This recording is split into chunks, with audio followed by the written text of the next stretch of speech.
হ্যাঁ, কিন্তু 4 লাখ ভোটে হারাবে ইনশাআল্লাহ। চ্যালেঞ্জ করে ন্যাংটো করে দেখাও, ন্যাংটো করে দেখালে আরো খুশি হব তোমার জন্য আমি। হ্যাঁ, তোমার দোয়া করবো আমি, বুঝলে? এতে চিড়ে ভিজবে না, তোমার পোকা মরে গেছে। আমি শুনে খুব বড় খুশি হয়েছি, বুঝলেন? আল্লাহকে বেঁচিয়ে রেখে যাক। এই জায়গাটাকে বদ্ধ করছেন ভাইজান, এই জায়গাটা হচ্ছে দোয়া করে আল্লাহ যেন ওকে বেঁচিয়ে রেখে দেয়।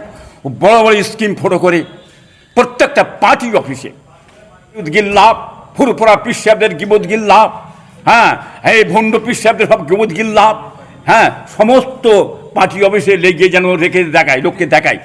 হ্যাঁ, তৃণমূলের পার্টি, তৃণমূল ছাড়া আবার কোন পার্টি রে বাবা, সব তৃণমূলের পার্টি যেন দেখায়। কি বুঝলেন? দোয়া করবো ওর জন্য আমি, বুঝলেন?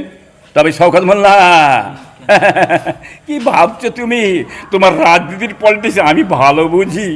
তোমার ঘুম ছিনিয়ে লিছি, পর্দাতে কি হবে না, জর্দাতে কি হবে না, গলা যত বড় আমার নকল করো, ভাইদের নকল করো, আর যত তুমি আমার ভাইপোদের ভাইদের গিবত গিল্লা করো, গিবত গিল্লা করো, ন্যাংটো করে দেখাও, ন্যাংটো করে দেখালে আরো খুশি হব তোমার জন্য আমি। হ্যাঁ, তোমার দোয়া করবো আমি, বুঝলে? এতে চিড়ে ভিজবে না, তোমার পোকা মরে গেছে। তোমার যে কি পোকা মরেছে বাংলার সমস্ত মানুষ জেনে গেছে, বুঝলে? রাজনীতির পলিটিক্স চালাতে এইছি হারা। হ্যাঁ, ঘুটে কুড়ির বেড়া চাঁদ দেখেছিস, কার পাল্লায় পড়েছিস জানিনি। আমি দিল্লি ঘোরা লোক, যন্ত্র মন্ত্র বসে লড়াই করা লোক, ময়দানে, হ্যাঁ, রাজপথে দাঁড়িয়ে লড়াই করা লোক, কে বড় বড় হলে লড়াই করা লোক। এখন কি ভাবছিস আমি বুড়ো হয়ে যাইনি? এটা ভাবিনি। বুড়ো হলেও মার সহ্য করা খুব মুশকিল আছে। সেটা তোর মমতা ব্যানার্জিকে জিজ্ঞেস করে যা। তোর মমতা ব্যানার্জি ঘুমটাকে আমি ছিনিয়ে এলো বলেছিলাম 4 বছর আগে। আমি বেঁচে যদি থাকি জুলফিকারের বা চাপ, মমতা তোমার ঘুম ছিনিয়ে নেবো বলেছিলাম। আজ মমতার ঘুম ছিনিয়ে নিয়েছি, মানে তোর গোটা পার্টির নেতাদের ঘুম ছিনিয়ে দিচ্ছি, তোর তৃণমূলের সমস্ত ঘুম ছিনিয়ে নিয়েছি, আরও ঘুম ছিনিয়ে নেবো। তোর ঘুম ছিনিয়ে তোর মাথাটা খারাপ হয়ে গেছে, যার কারণে তুই কি বলছিস? হ্যাঁ, তৃণমূল সন্ত্রাস বলে চিল্লিছিস। তুই ভাষণ দিতেছে কিরাম মার মেরেছি, দেখ কিরাম গজব পড়েছে, দেখ। তুই যে কাফের, বড় কাফের, আল্লাহর তরফ থেকে তোর কপালে বাদ পড়ে গেছে। তোর আসল কথাটা বলে দিছি, এইটা বলার জন্য খুব খুশি আমি।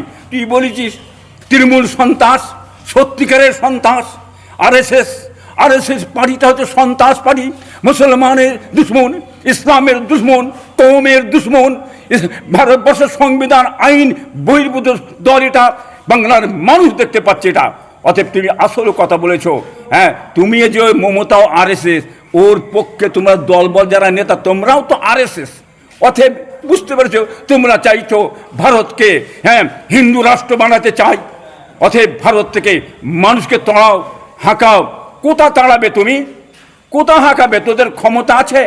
হ্যাঁ, তুমি চাইছো সমস্ত কাগজপত্র খুঁজছো, বন্যা করে দিয়ে ডুবিয়ে মেরে ফেললে, ধুড়ি সাত করে দিলে, হাজারো হাজার মানুষ মরে গেল। আগুন লেগে দিয়ে শেষ করে দিলে তুমি, হাজারো হাজার মানুষ চলে গেল, ঘর বাড়ি পুড়ে গেল। পুড়ে যাওয়ার পরে তাদের কাগজপত্র আছে, তাদের কাগজপত্র কোথা থেকে দেখাবে? হ্যাঁ, দেখাবার ক্ষমতা আছে? এরা আমাদের দেশের নাগরিক নয় বলে আজ মেরে বের করতে চাইছো বিজেপি সরকার, আর তার সঙ্গে তাল মিলিয়ে চলছো তুমি। এটা বাংলার মানুষ জানে।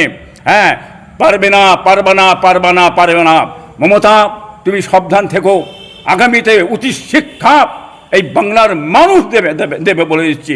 অতএব আমি বাংলার মানুষকে বলবো, এই দ্বিচারিতা সরকার, এই ধোঁকাবাজি সরকার, এই ক্রিমিনাল সরকার, এই তুলাবাজি সরকার, এই গুন্ডা সরকার, এই মানে গরুচোর সরকার, এই পাথর সরকার, এই 10,000 মাদ্রাসা দেবো বলে ধোঁকা মারা সরকার, হ্যাঁ, মুসলমানদের 15% সংরক্ষণ ফিরিয়ে দেবো বলে ধোঁকা মারাই সরকার।